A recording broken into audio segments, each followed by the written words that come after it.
Why Outbreaks Like Coronavirus Spread Exponentially and How to Flatten the Curve by Harry Stevens. This was posted by one of my stakeholders in a healthcare company, iPro out of New York. And my stakeholder, Susan, she posted this, and I thought you might want to take a look at why this pandemic overcame us the way it did. If you take a look at the graph here, you can see the exponential curve of this COVID-19 appearances in the US. So take a look back in January, there was just one, and February, end of February, 35, but look at the exponential growth. Why does this happen? If you take a look at this simulation here, we will call our fake disease simulitis. It spreads even more easily than COVID-19. Whenever a healthy person comes in contact with a sick person, the healthy person becomes sick as well. You can take a look at that person becoming infected, that one infected, and now everyone's infected. In a population of 5 people, it didn't take long for everyone to catch simulitis. In real life, of course, people eventually recover. A recovered person can neither transmit simulitis to a healthy person or become sick again after coming in contact with a sick person. So let's take a look at that.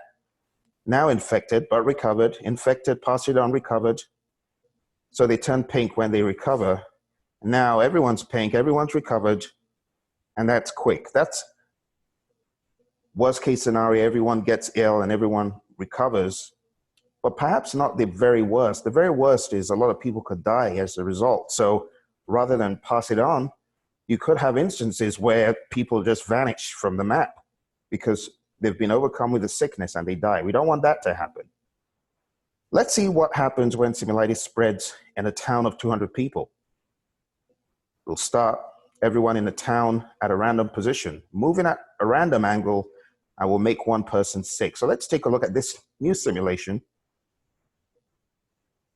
and take a look at the graph over here, how it peaks over a very short period of time. See, it just started with 1, but after a very short period of time, everyone is overcome with this horrible simulitis.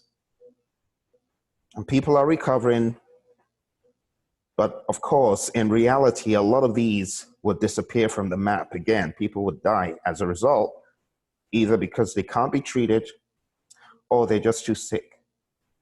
It says our simulation town is small, about the size of Whittier, Alaska.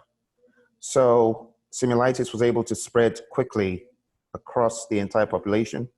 In a country like the United States, with its 330 million people, the curve could steepen for a long time before it started to slow. That's what we don't want. That's why you hear people saying, flatten the curve.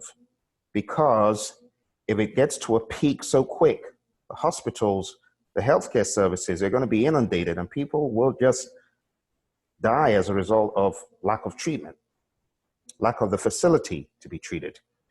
When it comes to the real COVID-19, we would prefer to slow the spread of the virus before it infects a large population of the US. To slow simulitis, let's try to create a forced quarantine, such as the one the Chinese government imposed on the Hubei province. Let's take a look at this new simulation and see how the curve, even though it's not as steep at first, but what happens when people start getting out of the quarantine?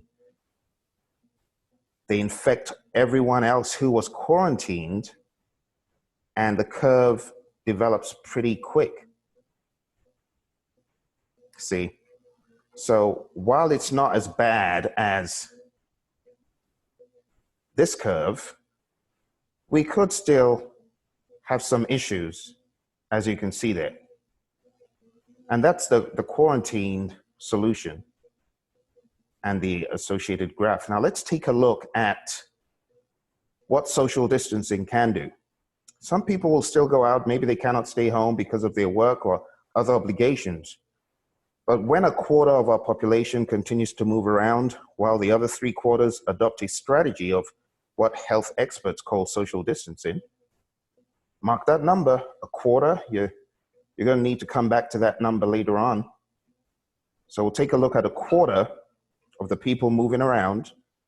And then we'll take a look at another simulation with 1/8 of the people moving around. So this is a quarter of the people in a place moving around. Let's take a look at this simulation. And that's a lot of people are stationary. These 3/4 of the people aren't moving. Stationary. Some of those who were infected have recovered, even though they've passed it on to others. And bear in mind, like I said, in the real world, some people would fall off the map, and some people will just pass it on. So you can see the curve is significantly flattened. Take a look at that. Take a look at that and compare that to the very first curve we looked at. You see the difference? What does that mean? Well, at this peak and areas like this, where you would have the highest concentrations in the hospital, this could break the system. And the system that we have in most countries is very weak, very poor, not as robust. You know, Bill Gates gave a talk about 4 years ago about this being a disaster waiting to happen. Well, this is the time where we need to step up whatever systems we have, put them in place, scramble to put in place, because I know a lot of countries never even thought of this, even though we've seen this happen time and time again in the past. So take a look at that and compare it with this. There's a huge difference because the curve has been dramatically flattened. So this one I'm showing you right here, it's a little bit different from this. This is a quarter of the people practicing social distancing, and this one is 1/8 of the people. So let's take a look at this, where we have 1/8 of the people who are moving around, and the other 7/8 of the people are static. So here's a simulation with 1/8 of the population moving around. And I mean, these are people who might just have to move around, you know, because in the recent news, some countries are going to have to impose restrictions. This is not even asking you to volunteer not to move around. This is, you cannot move around.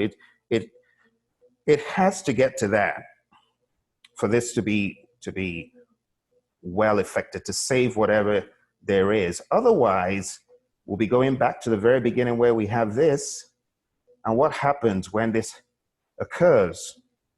The poor healthcare system and the responders are inundated.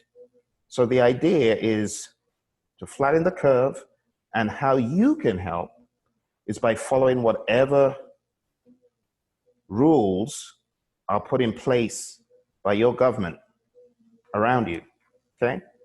So there you have it, the free for all, which is what is happening in a lot of countries. People are foolishly disobeying rules or suggestions. There's the attempted quarantine.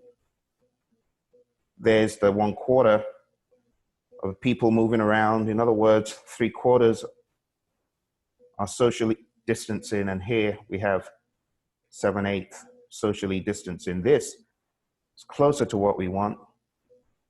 Okay, I'll put a link below. You read it for yourself, share it with your loved ones. I know some of you have got kids, maybe teenagers. They don't really understand why they are being grounded and why they cannot move freely.